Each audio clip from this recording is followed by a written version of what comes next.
여러분, 인구가 폭감한다.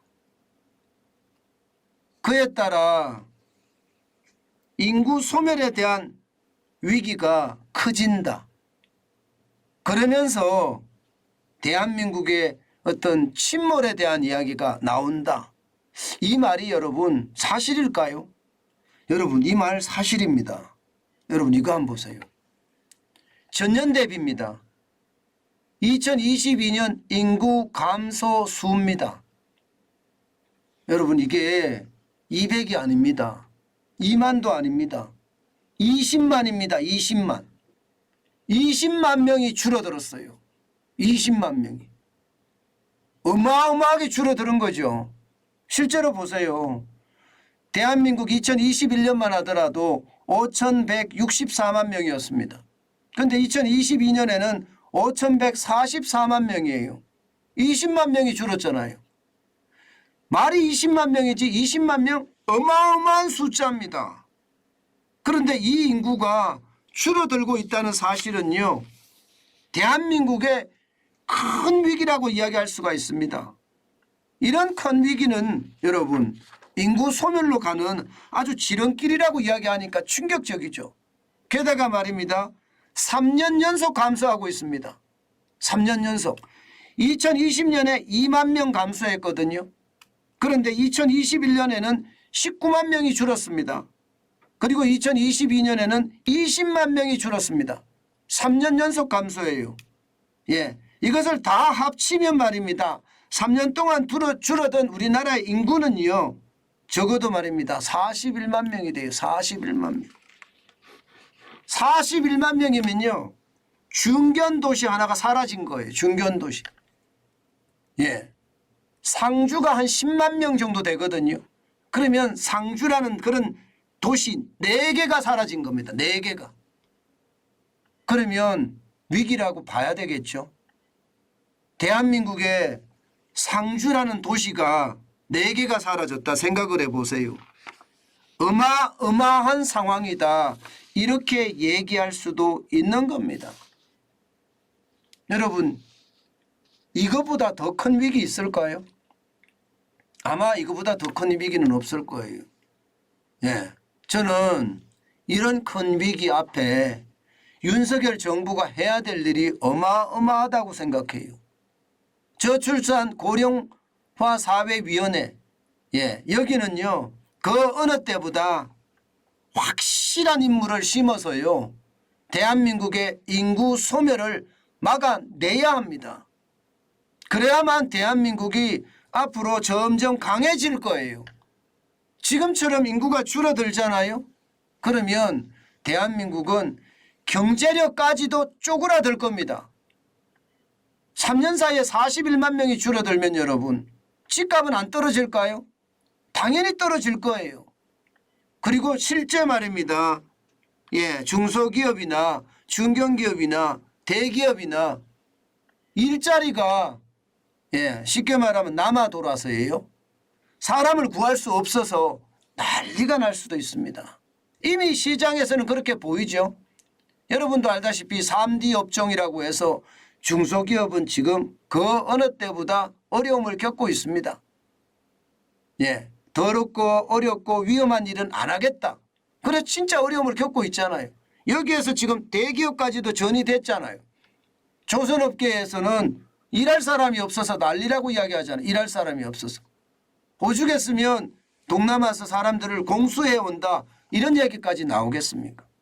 그 정도로 심각하다는 이야기죠. 문제는 여러분 이 문제가 근시일 내에 해결될 기미가 전혀 보이지 않습니다. 여러분도 알다시피 출산 합계율이 2022년에 0.76입니다. 한 명의 여성이 한 명의 아이도 낳지 않는다는 이야기예요. 그런데 문제는 앞으로 가면 갈수록 더 최하가 된다는 겁니다. 2024년에는요 0.71로 낮아지고요. 2026년에는 0.69로 낮아진다는 게 지금 국회 예산정책처에서 전망한 수치입니다. 아유 죄송합니다. 말이 여러분 0.69지 0.69면요. 진짜 심각한 수치입니다. 진짜 심각한 수치. 이대로 가면요. 아마 경제활동 인구도 확 줄어들 겁니다. 실제로도 한번 볼까요? 얼마나 줄어들 것인지. 65세 고령 인구 비율을 보세요.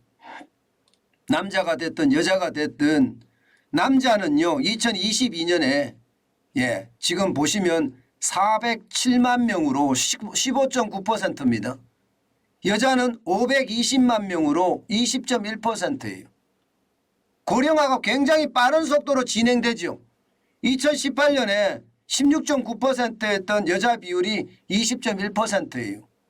그리고 2018년에 12.7%였던 전체 인구 중에 말입니다. 비율이 남자는 15.9%까지 늘어났습니다. 고령 인구가 많아진다는 것은 여러분 결국 경제활동 인구가 줄어든다는 이야기잖아요. 출산율이 줄어들어서 아이들이 태어나지 않고요. 경제활동 인구는 줄어들고요. 우리 경제는 어떻게 될까요? 결국 꼬꾸라질 수밖에 없는 게 현실입니다. 그렇기 때문에 저는 그 어떤 위기보다가 지금 말입니다. 저출산, 고령화의 위기가 가장 심각한 위기다 이렇게 생각을 합니다. 경제에서도 그만큼 최악으로 갈 겁니다. 그나마 현재까지는요. 여러분 1인 가구가 늘어나요. 1인 가구 세대가 지금 2022년을 기준으로 보면 972만 4천 세대 41%의 전체 가구 수 중에서 41%를 차지합니다. 1인 가구 세도 그러니까 가구 분리가 많이 일어나니까 그나마 부동산 시장에서는 안전하다 이렇게 이야기는 해요. 그렇지만 계속 늘어날까요? 2018년에 808만 6천 세대 36.7%였습니다. 그런데 2022년에 41%까지. 올해는 어떨까요? 2023년. 내년은 어떨까요? 1인 세대 수가 계속해서 늘어날 수는 없을 거예요. 이게 꺾이는 그 순간이 부동산 시장에서도 저는 충격이 올 수밖에 없다고 생각을 합니다. 지금 시간이 사실 별로 안 남았어요. 지금 그 어느 때보다 저출산 고령화 위기는요. 최악의 위기로 치닫을 수도 있다. 사실 여러분도 알다시피 저출산 고령화 문제를 해결하기 위해서 200조 넘는 돈을 계속 쏟아부었습니다. 그런데 해결의 기미는 전혀 보이지 않습니다. 이대로 가다가는요.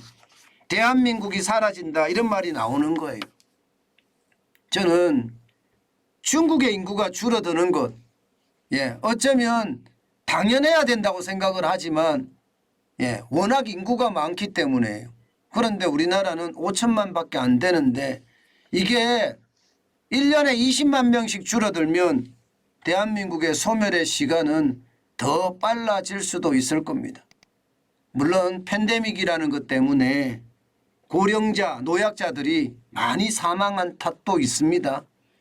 그러나 그 탓을 논하기에 앞서서 저출산에 대한 아주 강력한 대책이 필요해 보입니다. 이것은 그 어느 때보다 저출산 고령화 대책이 중요하다 그 말씀이에요. 제가 여러분들에게 말씀을 드릴 때 이게 아이를 키워보면 알지만 현금이 중요하다. 저는 현금을 직접적으로 지원하는 게 맞다고 생각을 합니다.